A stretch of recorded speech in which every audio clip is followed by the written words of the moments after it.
So let's talk about volition and personal will. So as humans, we value this idea of personal will highly.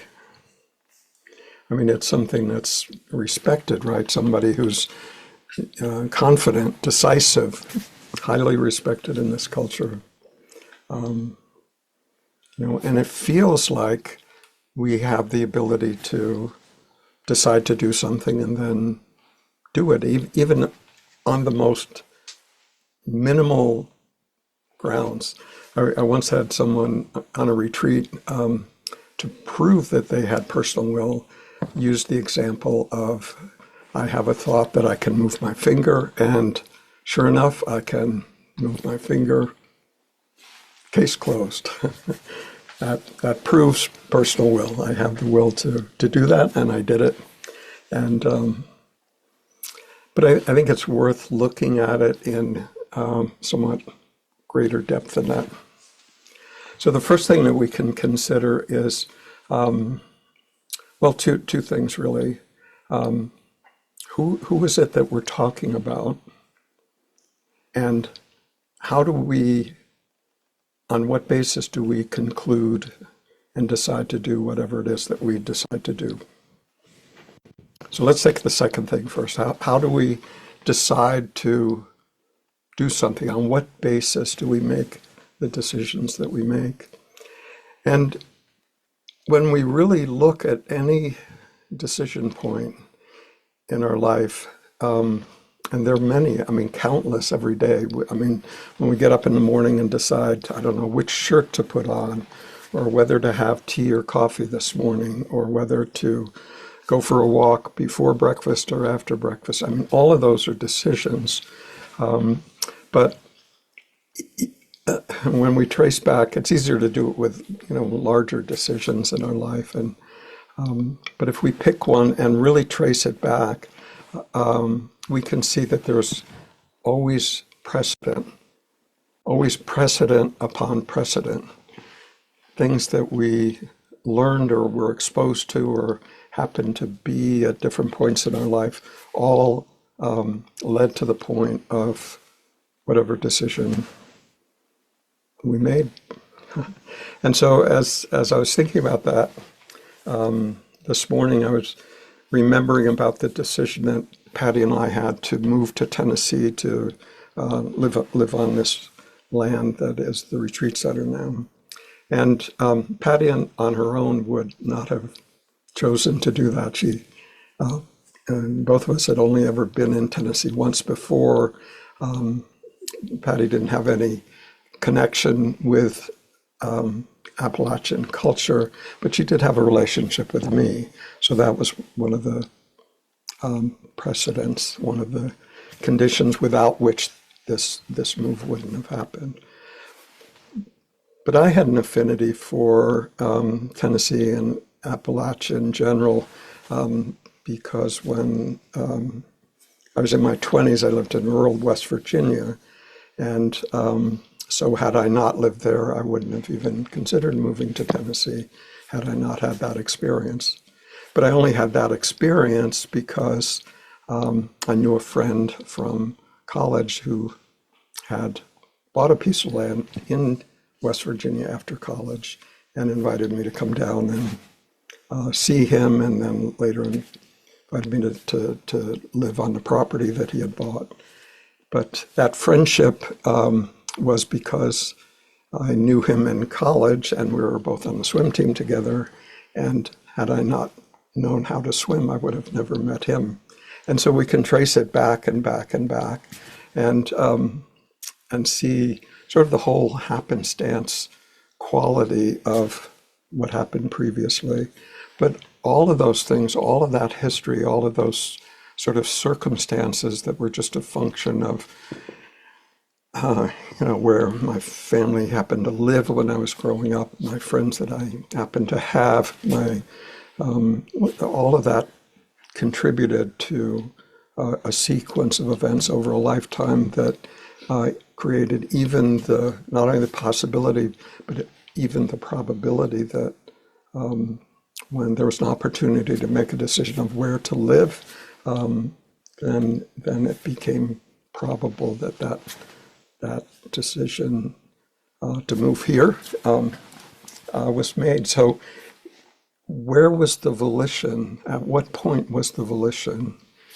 Was it not just circumstances, sort of a happenstance along the way that this happened, and then that it created the possibility of the next thing happening, and so on. And over the course of a lifetime, then this is sort of a decision that was much more probable to happen.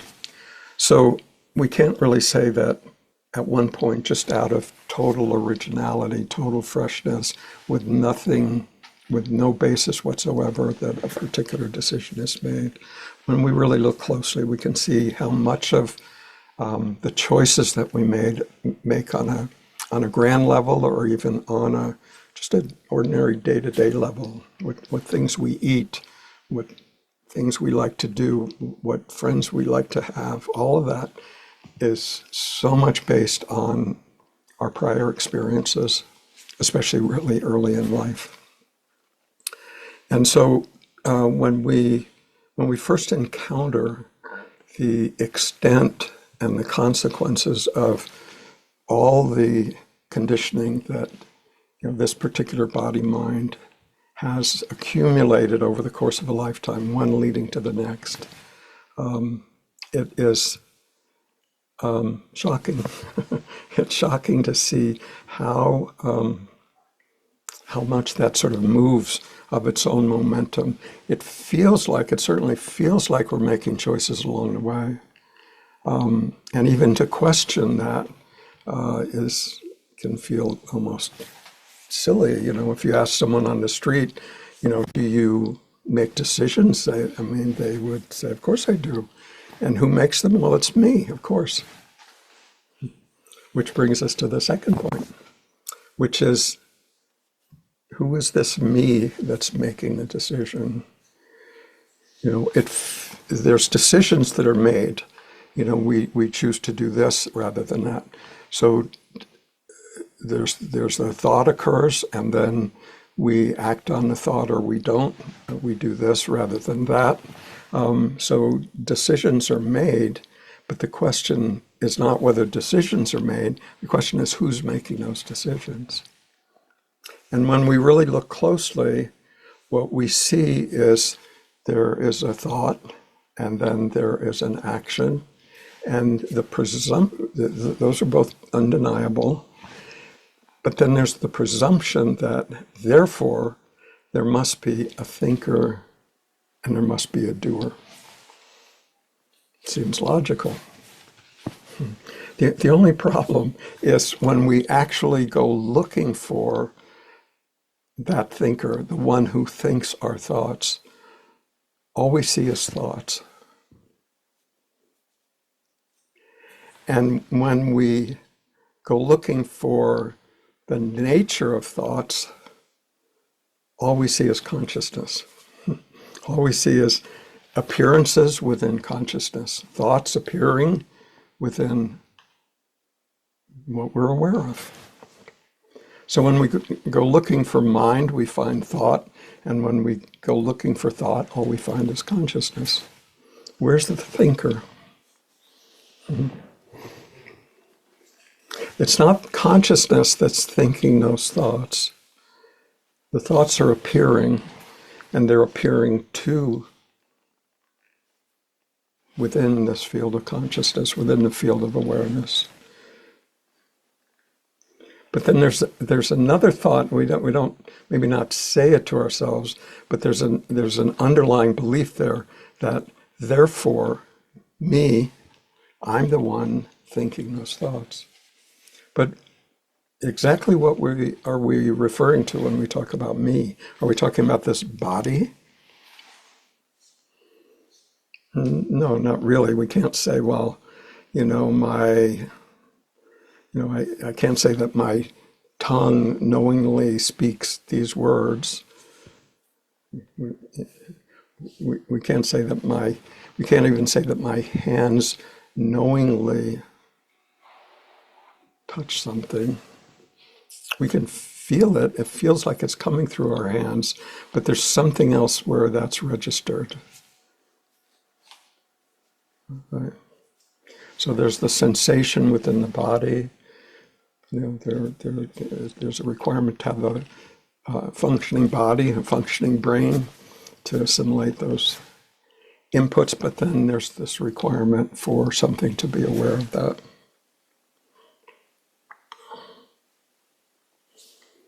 So when we go looking for this thinker, the thinker of our thoughts, the one that has personal will, the one that makes decisions, that's what we don't find. What we find is thoughts about I should do this or I want to do this, and a feeling like, yes, I am the one making that decision. But there's an underlying presumption there that there must be someone having personal will here. That's who's doing it. And that sense of personal self lasts as long as we don't investigate it. When we investigate it thoroughly to our heart's content, what we will not find is the thinker of those thoughts. All we find is thoughts. And the nature of thoughts is that they arise from somewhere, and they have a certain lifespan, and then they depart, presumably back wherever they came from, in favor of another thought. That's our direct experience. Everything else, every other explanation,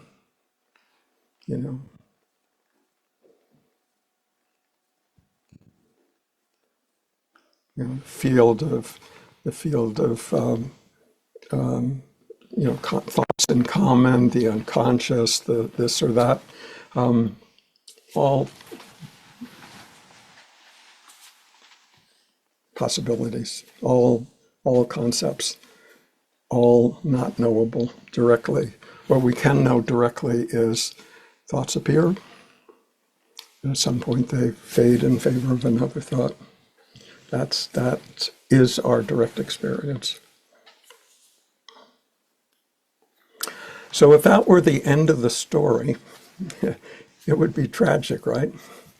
That there is, this thoroughly conditioned body-mind having random thoughts and acting based entirely on prior experiences, having a high probability of acting from whatever we had experienced in the past. If that were the end of the story, it'd be a tragic story, right? Just a consequence of everything that had gone before. Everything that went before was, again, a consequence of something prior to that. Stale experiences upon stale experiences. But fortunately, that's not the end of the story. So that is our conditioned self, yes, but without the personal thinker, without the personal doer entity, where's the personal will? If there's no individual self present, there's still the experience, there's still the doing, there's still the thinking, there's just not an internal entity doing it. So if there's not an internal entity in charge, then where's the personal will? But what we can discover is that there's our most fundamental experience when we really look deeply is this capacity, which we all have fully. You and the Buddha, same awareness. capacity to notice whatever it is that's happening. Sometimes it's called pure awareness. Just pure just is not a moral thing. Doesn't mean a high moral standard. It just means that it's pointing to that awareness that's prior to content, prior to thought, prior to experiences, prior to feelings. So just prior to, more fundamental than whatever may be appearing within it. And so what we discover about that awareness is that even though it may feel personal when we first encounter it, it can feel like, oh, I finally discovered my awareness. The actual experience is just awareness. It's the mind that presumes that it is somehow being generated by this body-mind, which is what probably all of us were taught. So there's the presumption that it must be my awareness. But the my part, the ownership part, is, again, a presumption. And that presumption, if it's investigated, we can find that we can't really claim ownership of it. If it were a personal awareness, then the awareness that feels like it's here would be somehow different in character than the awareness that would appear where you are. But that would only be true if there were somehow differences of character or attribute, some way that the awareness here were different than the awareness there. The conditioning is certainly different.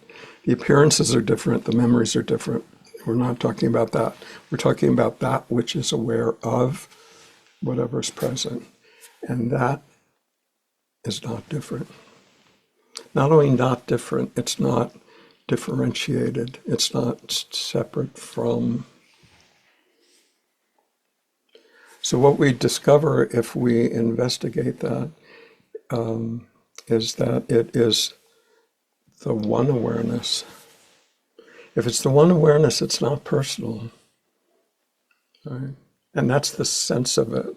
The sense of it is that it has this totally intimate but an impersonal quality to it. It's the impersonal nature of the totality of existence. Right? It's not, the totality of existence can be I want to say loving. It's not a personal relationship. You are an expression of that one source. And so as that sense of totally intimate but impersonal sense of being, living through this very personal sense of this manifest body-mind, this particular body-mind with these particular experiences.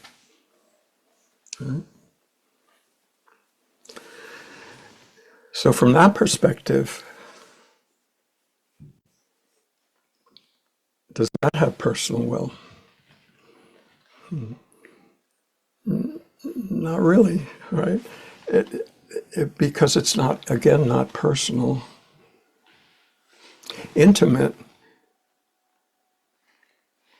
Intimacy with the entirety of creation, yes, but still not personal. It is you could say it's the fabric of the totality expressing itself through these particular somewhat limited forms. Okay? So again, it's not personal, but it's also not in any way distant. And so it's not a matter of me as a separate person imagining that I am the totality. That would be a misperception and dangerous to yourself and others, right? But it is the recognition that what is truly living this life is the totality of existence expressing itself through these forms, through these conditioned forms. And so the question is then what to do, right? And as long as it feels like I'm the one making the decision, make the decision. Right? We don't really have a choice in that. But from the understanding through our own direct investigation, not just taking it on as a concept, that doesn't help that much, but through our own investigation, when we recognize that, yes, when I relax into this sense of what I truly am, it is vast, it is empty in a sense, it is impersonal, it is loving, it is beneficent, it is encompassing of whatever is happening. And then, so from a deeper sense, the question is, well, how do I move from that as that in this lifetime? And that's something that takes some time to get the hang of.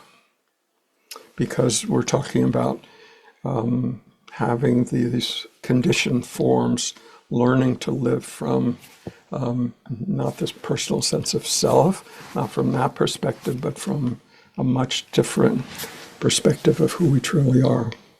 And then we still get to choose. But it is choosing from the understanding that it is all one manifestation of the same source. So it ends up not being personal.